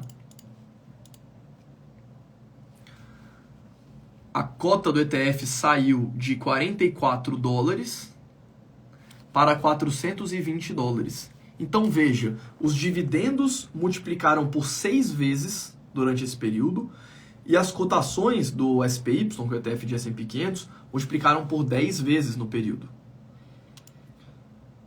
Então, por que isso aconteceu? Porque as empresas que estão dentro do ETF, as empresas do S&P 500, o lucro delas aumentou nesse período, o que permitiu que tivesse um aumento de dividendos exponencial. E isso também vai permanecer daqui para frente. Só que veja bem, olha ali na crise das .com. Na crise das .com, que é aquela primeira barriguinha do gráfico ali no começo, ano de 2000, 2001, 2002, 2003, a gente vê que os dividendos por ação ali saíram de $1,50, mais ou menos, para $1,20, né? Só que nesse período o índice saiu, as cotações do SPY saíram de $150 para $85. Veja bem, o S&P 500 caiu 50% e o dividendo não caiu ali nem 20% de um ano para o outro, nem 10%. Aí, de novo, na crise do subprime, que é essa barriga mais em evidência aqui durante o ano de 2008 e 2009, o S&P 500, né, o índice e as cotas do ETF caíram de novo 50% e os dividendos saíram ali de 2,80 para 2,10, por exemplo, né, caíram tipo 20% de um ano para o outro. Depois se recuperaram. Ou seja, a volatilidade das ações ela é muito maior do que a volatilidade dos dividendos. E, consequentemente, como o dividendo ele é função do lucro da empresa também. Então, a volatilidade ela é muito maior das ações do que a volatilidade dos resultados. Então, quando a gente se apega aos resultados, a gente vai tomar decisões muito melhores do que se a gente ficar olhando cotação o tempo inteiro. Então, ignorar essa volatilidade de curto prazo é extremamente importante. E eu trouxe uma frase também que é interessante, que não tem muito a ver com esse tópico, mas não sei porque eu coloquei ela aqui, que é a seguinte: somente quando a maré baixa que você consegue descobrir quem estava nadando pelado, né? Olha que interessante. Então tá todo mundo nadando, tem a galera nadando meio pelada ali. Só que quando a maré baixa, você descobre quem que estava de fato sem sunga. Por que isso é interessante? Porque em momentos de crise, de fato você consegue ver se aquela empresa é resiliente, né? De fato, só em momentos de crise você consegue ver quem que estava nadando pelado, porque essas empresas elas acabam quebrando, né? A gente viu isso durante a crise do subprime. Então, antes do subprime, e de novo fica a recomendação do filme A Grande Aposta. A Grande Aposta. Assistam esse filme que conta a história do subprime. Os bancões estavam lá, tudo bem. Aí, de repente, o Bear Stearns e o Lehman Brothers estavam totalmente alavancados com hipotecas imobiliárias, tiveram que ser liquidados e adquiridos por outros bancos. Teve toda uma reestruturação na época. Então, invista em empresas que sejam resilientes a crises, né? Acho que essa é a lição que a gente pega daqui. E o último tópico, que eu acho que é bem interessante, é falar sobre o aprendizado com os erros, né? Você tem duas formas de aprender. Você aprende com os seus erros ou você aprende com o erro dos outros. E é sempre importante a gente pegar esses erros, entender por que a gente cometeu eles, para a gente não cometer novamente no futuro. Meu Deus, tô sem água aqui e não paro de falar.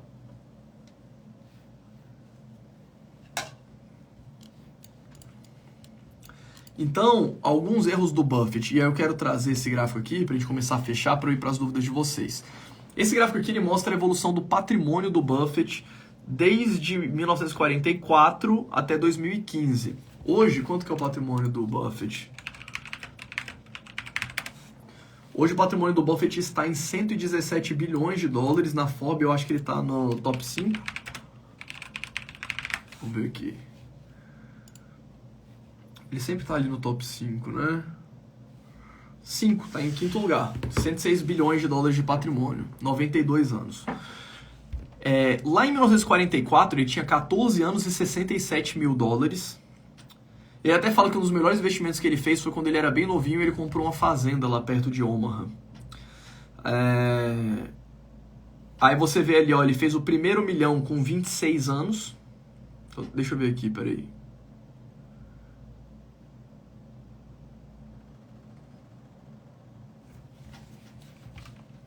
Peraí.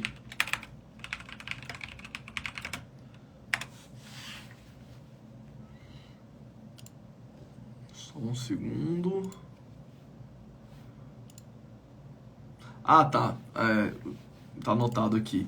Sabe qual é a diferença da linha azul para as barrinhas verdes? Barrinha verde é ajustado pela inflação, tá? As barrinhas verdes são ajustadas pela inflação, a barrinha azul era o valor que ele tinha de fato. Então, na idade de 14 anos, ele tinha 5 mil dólares, né? Que hoje equivaleriam a 67 mil dólares. O valor de hoje. Então, vamos ver aqui a valor ajustado de hoje, tá? As barrinhas verdes. Então, ele fez o primeiro milhão com 26 anos. Ele fez os primeiros 10 milhões em 1962 com 32 anos. Ele fez os primeiros 50 milhões com 35 anos, mais ou menos. Os primeiros 100 milhões ele fez com 39. Os primeiros 200 milhões com 40. Depois ele saiu de 230 milhões para 92 milhões, que é aquele buraco ali no meio do gráfico, que foi inclusive uma empresa que a gente vai falar daqui a pouquinho, que eles compraram e deu super errado. Depois foi crescendo, 260 milhões, 900 milhões, o primeiro bilhão ele fez com 53 anos, 54 anos mais ou menos. Os 10 bilhões, né, 25 bilhões com 60 anos mais ou menos, e hoje ele está com 100 bilhões dele com seus 92 anos. Mas o que eu queria trazer de valioso nisso, né? Os erros que ele cometeu, porque as coisas não crescem em linha reta, né? Então, 5 grandes erros. Ele comprou a Berkshire, a própria compra da Berkshire, como a gente falou no começo da live, foi um grande erro. Ele não deveria ter feito aquilo, não deveria ter comprado a empresa só porque veio um valor diferente no IPO, mas acabou virando a história que virou, que é uma história bem interessante. Um grande erro. Em 1993... eles compraram uma empresa na Berkshire que chamava Dexter Shoe Company. Eles botaram 433 milhões de dólares da Berkshire. Isso era um patrimônio bem relevante para a Berkshire na época. E eles perderam todo o dinheiro. Esses 433 milhões, se eu não me engano, na época, era tipo 1/3 do valor da Berkshire. Era 1/3 do valor da Berkshire e eles perderam, a empresa quebrou e é isso. Ações de energia durante o ano de 2008, então na crise do subprime eles compraram algumas empresas, energia que não é energia elétrica, tá? Lá nos Estados Unidos eles chamam energia as empresas de petróleo, óleo e gás. A Tesco, em 2013, eles compraram, tinha uma posição relevante e a empresa foi muito mal. A Tesco, inclusive, quem acompanhou a viagem que a gente fez para a Inglaterra, é uma rede de supermercados. Eu até cheguei a dar uma olhadinha nela na época para investir. Mas ó, de 2008 para cá, as ações da Tesco caíram 50%. Então foi um investimento ruim que eles fizeram. E as ações da IBM, né, de 2011 para 2018.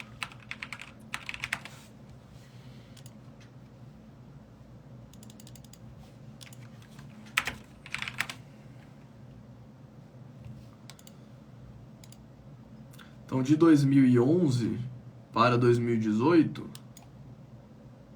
finalzinho, vou pegar fechamento de 2011 até 2018, as ações caíram 20 e poucos %, né? Eles acabaram vendendo as ações da IBM.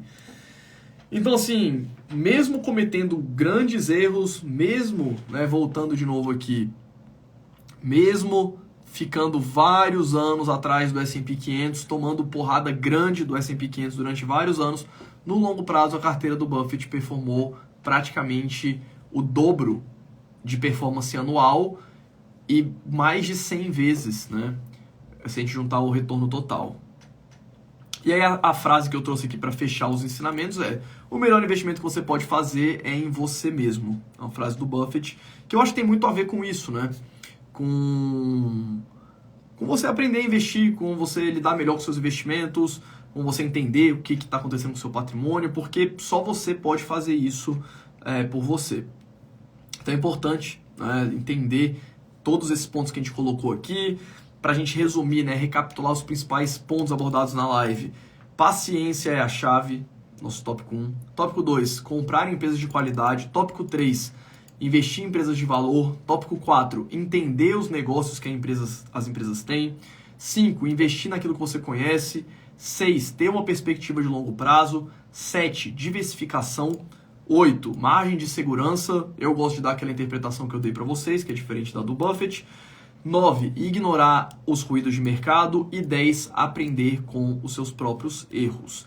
E, de novo, lembrar e incentivar vocês a colocarem em prática esse conhecimento que a gente está trazendo aqui, todos os dias, 8 horas da noite. Lembrando que amanhã tem uma live muito, muito legal, que é a live do Philip Fisher. Estou bem ansioso para falar sobre essa live, porque é uma live onde a gente vai passar sobre o checklist de como escolher uma empresa para o longo prazo, de acordo com a ótica do Philip Fisher, tá? Então é uma aula bem prática, uma aula bem legal. Amanhã, 8 horas, eu vou estar aqui te esperando.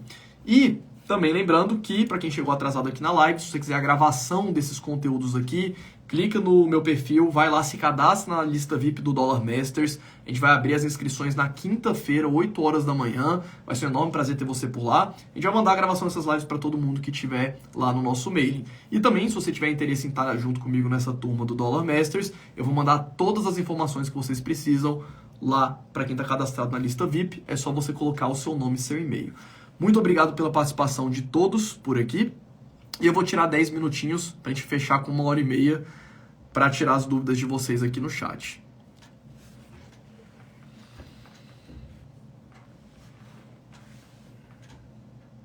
E aí mostrando a camiseta, né? A camiseta é legal porque tem escrito aqui Berkshire. E aqui nessa estampa tem o formato do estado de Nebraska, né? Deixa eu ver se é Nebraska ou Omaha. É o estado de Nebraska, tá espelhado aqui por causa da imagem, né? Mas é o formato do estado de Nebraska e as empresas que a Berkshire investe, né? Os setores, os segmentos e tudo mais.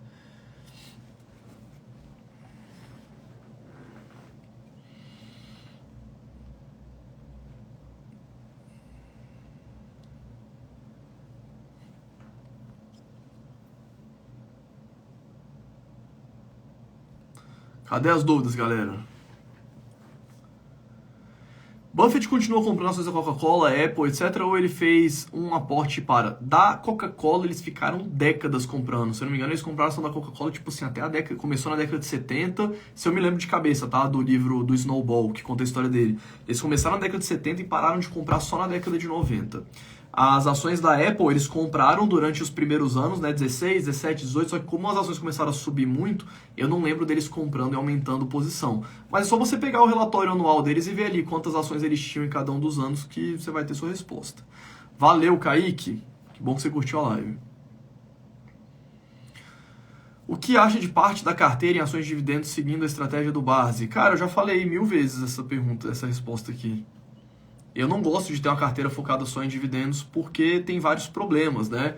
Quando você olha só dividendos, você não está vendo empresa, né? Quem olha cara não olha coração. Então, da onde que esses dividendos estão vindo? Isso poderia fazer você investir em ações como empresas como o IRB, como o Oi. Oi pagava toneladas de dividendos, né? Não tem nada de errado você ter uma empresa... Vamos lá, não tem nada de errado você ter, na minha visão, e falando especificamente, eu não conheço muito a estratégia do Barzi, tá? A fundo. Mas sobre ter uma carteira só de empresas de dividendos, eu não gosto porque é um filtro ruim, é um fator que não faz sentido você ter. Agora, se você entender quais são todos os problemas relacionados a isso, se você quiser ter uma carteira só com empresas de dividendos, não é necessariamente um problema, desde que você saiba por que você está fazendo isso. É mais ou menos isso que eu acho, assim, de ter uma estratégia só de dividendos.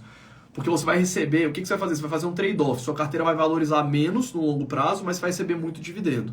Quando você tem empresas de crescimento também, junto com as empresas de dividendos, você proporcionalmente recebe menos dividendo hoje, mas o seu dividendo ele cresce de uma forma mais exponencial, porque a própria empresa está reinvestindo esses dividendos. E eu acho que o melhor dos mundos é você ter tanto empresa de crescimento quanto empresa de dividendo, né? Não ter especificamente um tipo só de empresa. Se for para você investir por um fator, dá uma olhada na live do Eugene Fama que a gente fez, que a gente fala só sobre como investir em empresas que possuam características que de fato no longo prazo geraram um excesso de retorno e que geraram uma expectativa de retorno positiva.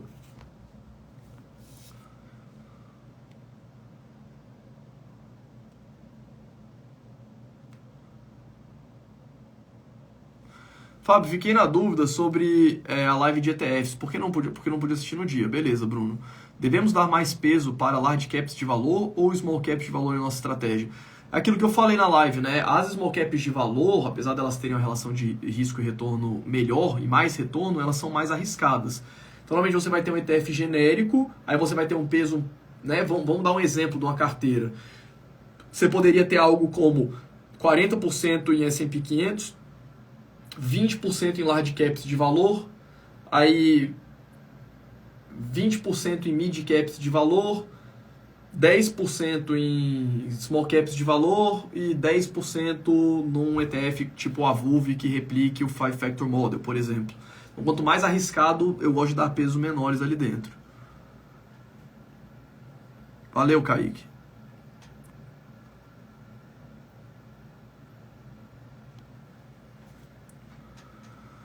O Buffett especula em opções? Cara, eu acho que não, tá? Ele já usou, pelo menos pela história dele, que conta no livro da biografia dele, ele usou algumas estruturações com opções, mas normalmente para comprar empresas que ele queria comprar inteira, mas não queria liquidar naquele momento. Ele usou algumas estratégias pontuais com opções para fazer aquisição de empresas, né? Não ficar ali fazendo trade com opção. Ter VUL e BRK na carteira é redundante? Não, né? São coisas bem diferentes. Apesar de serem duas carteiras bem diversificadas, um é o S&P 500, o outro é uma holding de participações. Porque eu acho que não necessariamente você ter coisas parecidas é redundante, né? Principalmente se eu for fazer estratégias mais avançadas, assim. O que não faz sentido é, vou ter ação ON e PN do Itaú, ITUB 3 e ITUB 4, Petro 3, Petro 4. Não faz nenhum sentido aí. Mas você ter um ETF e ter uma holding não é um problema. O Buffett faz reserva de oportunidade. No atual momento, pode ser uma boa trabalhar essa ideia? Não, tá, Felipe? Reserva de oportunidade é uma coisa que não faz muito sentido. Até uma crítica que fazem em relação ao Buffett, porque o S&P 500 de 2013 para cá performou muito, né? Deixa eu ver se eu acho fácil aqui.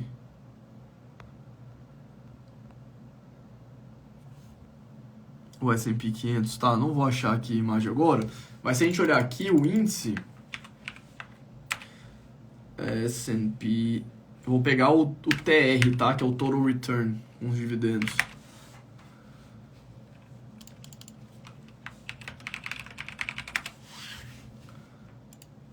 De 2013, vamos lá, de 2013 para cá, por que eu tô pegando 2013? Já vai entender. 2013 para cá, o índice se multiplicou por 3 vezes, tá? E a Berkshire começou a fazer caixa, porque naquele momento foi quando a gente teve a crise subprime em 2008, a bolsa começou a subir, passou o topo histórico de antes da crise, e o Buffett começou a segurar a caixa. Só para vocês terem uma ideia, o caixa da Berkshire nessa época era 20 bilhões de dólares e o Buffett fechou 2020 com 140 bilhões de dólares. 0,5% da dívida pública norte-americana estava dentro da Berkshire.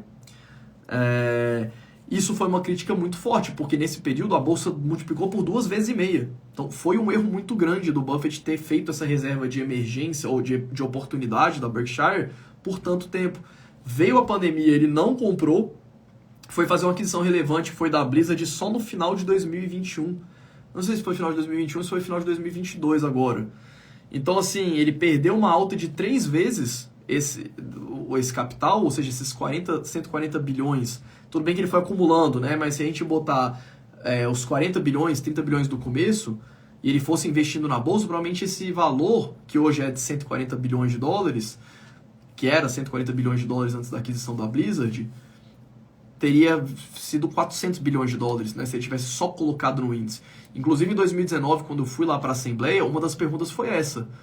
Buffett, a gente tá, 2019, desde quando você começou a fazer a reserva de oportunidade, a bolsa dobrou de tamanho. E aí, o que você vai fazer com esse caixa? Aí ele, não, a gente tá esperando oportunidades na bolsa e tal. Foi a resposta. Mas assim, é exatamente aquele gráfico que a gente mostrou da diferença de quem compra todos os meses para quem fica esperando a oportunidade. Além de esperar a oportunidade perder no longo prazo, de quem compra todos os meses, você vai ficar de fora da bolsa durante as altas, né? Que é esse gráfico daqui. De preto, quem compra todos os meses $100, desde a década de 70, e azul, quem compra só nas quedas, termina com menos. Então, além de ser muito mais difícil, não traz resultado ficar fazendo reserva de oportunidade. Ou seja, coloque em bolsa o que você tem que ter em bolsa, coloque em renda fixa o que você quer ter em renda fixa, simplesmente por causa do perfil de risco que você quer para sua carteira. Lembrando aquilo que a gente falou nas primeiras lives, que é importante você parar para desenhar a sua carteira. Quanto que eu vou ter em renda fixa, quanto que eu vou ter em renda variável, como que vai ser minha renda variável, quais vão ser as ações, os FIIs, as stocks e os REITs, e aí seguir essa carteira. Você tem a renda fixa não para ficar esperando uma oportunidade na bolsa, mas simplesmente porque você quer ter menos risco na sua carteira, você quer ter mais previsibilidade. Então repare que o percentual que você deveria ter em renda fixa e em renda variável independe de quanto que a renda fixa está pagando e quanto que a renda variável está pagando. Depende do seu perfil de risco, dos seus objetivos pessoais. Por isso que não existe hora de bolsa e hora de renda fixa. Buffett investe em REITs também ou só stocks? Ele tem alguns REITs na carteira sim, tá?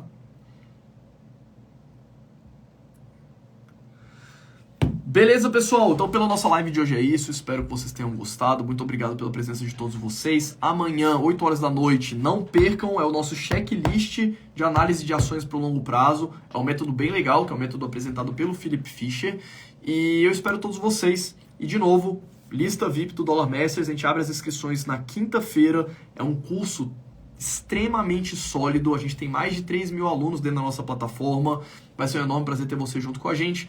Eu vou contar um pouco mais sobre o Dollar Masters lá no final da nossa última live, antes da gente abrir as inscrições. Mas se você quiser receber absolutamente tudo detalhado, como vai funcionar, link no meu perfil, entra na lista VIP, na quarta-feira a gente vai mandar todas as informações por lá. Beleza? Uma boa noite e a gente se vê na próxima.